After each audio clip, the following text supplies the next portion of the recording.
안녕하세요. 푸르른 날 채널의 최동훈 변호사입니다. 오늘은 이혼 사건과 형사 사건, 형사 고소 등이 같이 진행되었던 사건에 대해서 한번 얘기를 나눠보고자 합니다.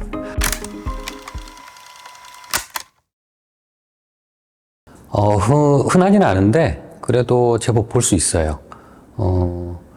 주로 이혼 사건만 진행되는 경우가 대부분인데 이혼 사건에서 조금 유리한 결과를 얻어내기 위해서 아니면 상대방을 좀 압박하기 위해서 이런 목적으로 고소를 하거나 형사사건을 진행하는 경우들이 종종 있습니다.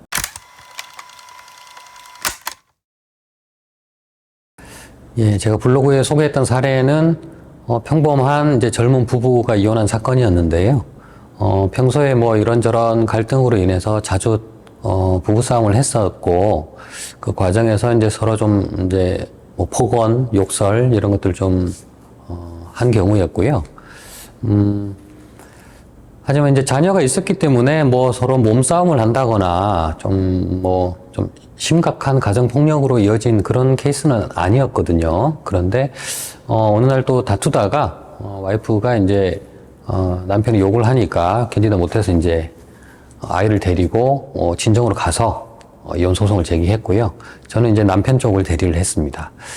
그런데 이혼 소장만 보낸 줄 알았더니 나중에 알고 봤더니 이제 남편을 특수 협박, 폭행 이런 혐의로 경찰에 고소를 했습니다. 그래서 남편이 이제 경찰과 검찰 이런 수사기관에 불려다니면서 조사를 받아야 했고요. 남편 쪽은 이제 많이 억울했는데 와이프 쪽에서는 협박당한 게 맞다, 폭행당한 게 맞다 이런 식으로 또 주장을 했고 서로 이제 의견이 갈리던 그런 상황이었고요. 저희 쪽에서는 이제 피해자 진술 말고는 특별한 다른 증거가 없었기 때문에 당연히 기소되지는 않을 것이다라고 생각을 했는데 또 의외로 이게 기소가 되어가지고 또 형사재판까지 받고 했던 사안인데요. 결과적으로는 최악은 아니었어요. 약간의 이제 벌금형 정도로 끝났고 이혼 사건도 이제 저희 쪽으로 좀 많이 유리하게 이렇게 결론이 났던 사건입니다.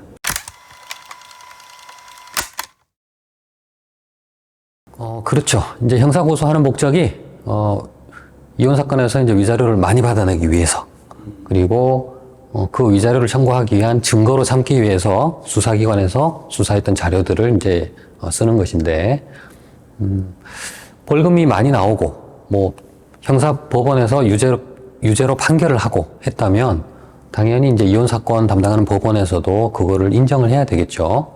중요한 증거니까. 그래서 위자료는 이제 많이 좀 최대치로 나오겠죠.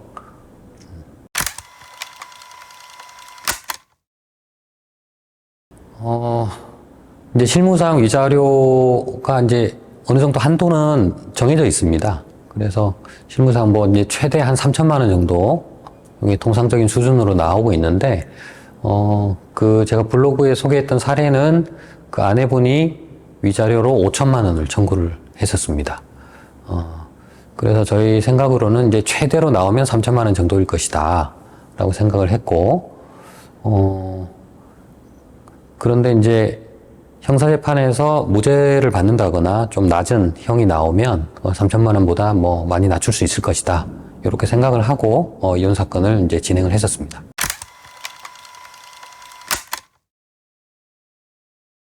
이제 제일 첫 번째 위기가 고소를 당한 다음에 이거는 기소까지는 가지 않을 것이다. 남편은 폭행한 적이 없다고 하니 그리고 특수협박을 한 적은 없다고 하니 당연히 기소는 안 될 것이고 그냥 불기소 처분으로 끝날 것이다 라고 생각을 했는데 이게 덜컥 기소되는 바람에 첫 번째 위기가 왔고요. 그다음에 이제 재판 과정에서 무죄라는 걸 입증하는 그 과정이 좀 상당히 힘들기는 했습니다. 하지만 이제 그 피해를 주장하는 그 아내 쪽 진술도 이제 약간 처음에 진술하는 거와 나중 진술이 좀 차이가 있고 좀 모순되는 부분도 있고 그래서 그런 부분들을 이제 집중적으로 좀 지적을 하고 했습니다. 하지만 이제 무죄 판결이 나오지는 않았고 벌금 200만 원 결정이 나왔고요. 그렇게 되다 보니까 이제 아내가 주장했던 위자료 5천만 원, 그것은 이제 법원이 받아들이지 않았고, 위자료는 한 700만 원 이렇게 지급하라, 이렇게 결정이 나왔습니다.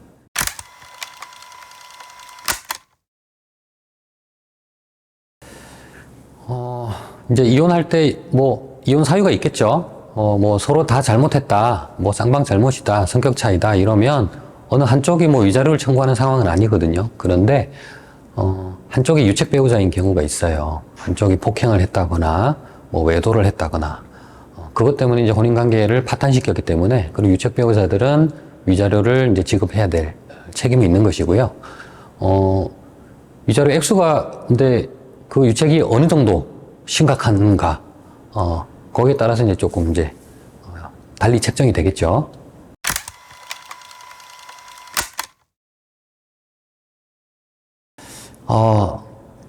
이제 엄격하게 보면 위자료하고 재산분할은 다른 개념이고 서로 영향을 끼치지는 않습니다. 그런데 이제 위자료도 뭐 실무상 뭐 3천만 원 정도로 최대가 3천만 원 정도로 이제 책정이 되어 있지만 그 뉴스에 보면 최근에 또 이렇게 모 그룹 회장 위자료가 뭐 5천만 원이다, 1억이다 뭐 이렇게 나오는 경우도 있거든요. 그리고 재산분할도 마찬가지예요. 재산분할도 뭐 기여도에 따라서 어떻게 나눈다는 건 내부적으로 어느 정도 정해져 있는데 좀 상황이 좀 다른 경우가 있어요. 이제 개별 사건마다 다르고 이제 사람마다 잘못한 이제 부분 그런 게 다를 수도 있고 보유한 재산이 또 다를 수도 있기 때문에 거기 맞춰서 재판부에서는 좀 가급적이면 거기 맞춰서 좀 조정을 해주려는 그런 경향을 가지고 있습니다.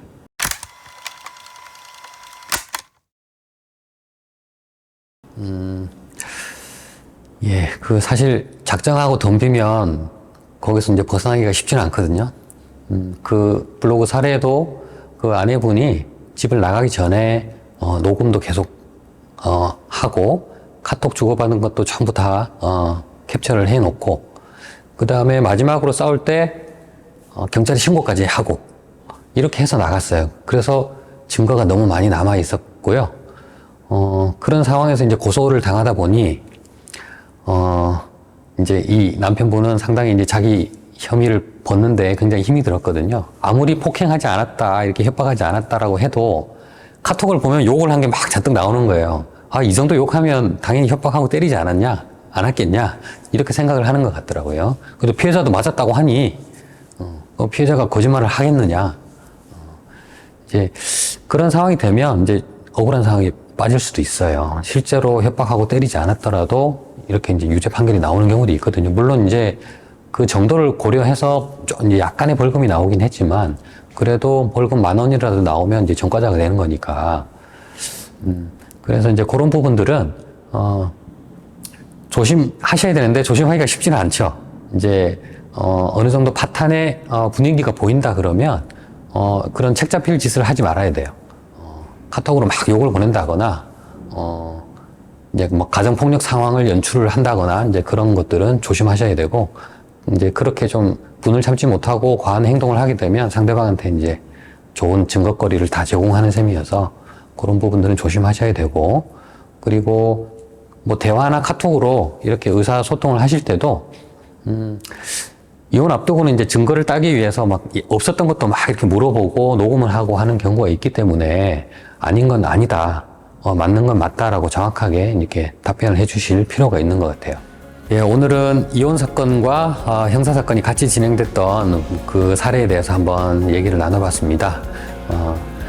흔치는 않지만은 이혼 당하고 그 형사 고소까지 당하고 뭐 이런 사례들이 또 많이 있기 때문에 제 블로그와 이번 영상을 통해서 좀 약간의 팁이라도 얻으셨으면 좋겠습니다. 다음번에는 더 좋은 주제로 찾아뵙겠습니다. 감사합니다.